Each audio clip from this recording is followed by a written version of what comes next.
दशकं 29 अमृत आहरणम् असुरनिग्रहः च।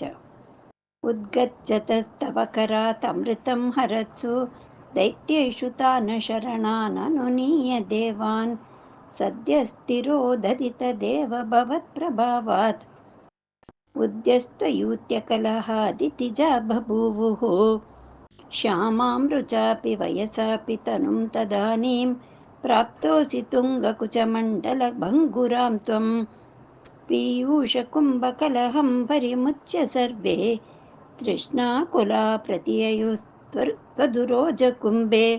सर्वत्र गोविन्दनामसङ्कीर्तनं गोविन्द गोविन्द। मोहिनी अवतारम्। का त्वं मृगाक्षि विभजस्व सुधामिमामिति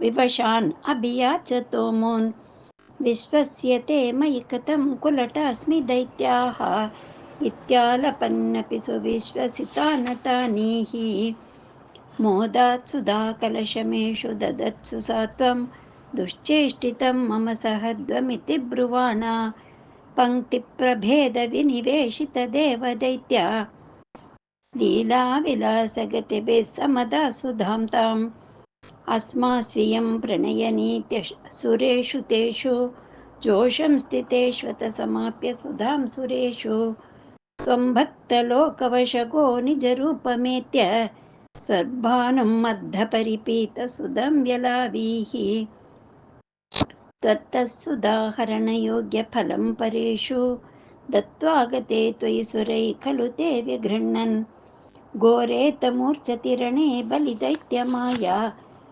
व्यामोहिते सुरगणे त्वमिहाविरासीः त्वं कालनेमिमतमालिमुखान् जगन्थ शक्रो जघानबलिजम्बवलान् सपाकान् शुष्कार्द्रदुष्करवधेन मुचौ चलूने फेनेन नारदगिरान्यरुणोरणं त्वं योषावपुर्दनुजमोहनमाहितं ते श्रुत्वा विलोकनकुतूहलवान् महेशः भूतैः समं गिरिजया जगतः पदं ते स्तुत्वा ब्रवीत् अभिमतं त्वमतोतिरोधाः आरामसीमनिचकन्दुकगातलीला लोलायमाननयनां कमनीं मनोज्ञां त्वामेष वीक्ष्य विगलत्वसनां मनोभू वेगात् अनङ्गरिपुरङ्गसमालिलिङ्ग भूयोऽपि विद्रुतवतीमुपदाव्य देहो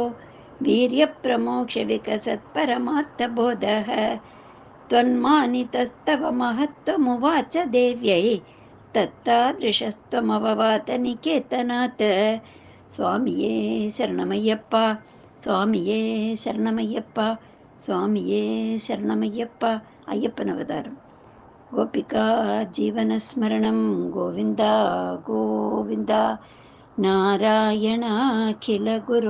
भगवन्नमस्ते।